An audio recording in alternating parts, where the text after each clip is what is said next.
Thursday காலையில் day start ஆனதே கொஞ்சம் லேட் ஆகிட்டு பிரேக்ஃபாஸ்ட் பண்ணல. சரி சாமிக்கு பிரசாதம் வச்சு சாமி கும்பிட்டு ரொம்ப நாள் ஆகுது, கொஞ்சமாக கேசரி வந்து வைக்கலாம் அப்படின்ட்டு ரெடி பண்ணிட்டு இருந்தேன். அண்ட் துருவா குட்டி வீடியோவில் ஏன் வரதே இல்லைன்னு கேட்டிருந்தீங்க இல்லையா, ஒரு சின்ன கிளிப் ஆட் பண்ணியிருக்கேன்.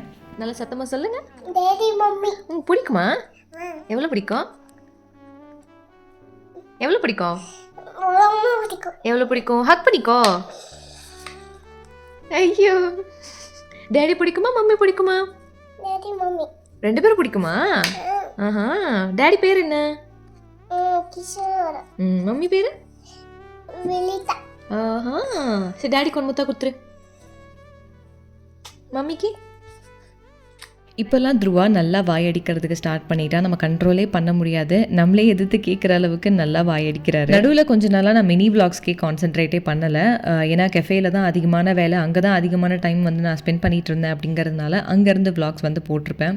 ஸோ நம்ம சேனலில் போட்டால் ப்ராப்பரான மினி விளாக்ஸ் வந்து கொடுக்கணும் அப்படின்றதுனால தான் கொஞ்ச நாளாக நான் போடல. பட் கெஃபேக்கு வந்த ஒரு சில நம்ம சேனலோட ஹோம் மேக்கர்ஸுமே பார்த்தீங்கன்னா, அக்கா விளாக் போடுங்க, ரொம்ப நாள் ஆச்சு, அதுதான் எங்களுக்கு பிடிக்கும் அப்படின்னு சொல்லியிருந்தீங்க.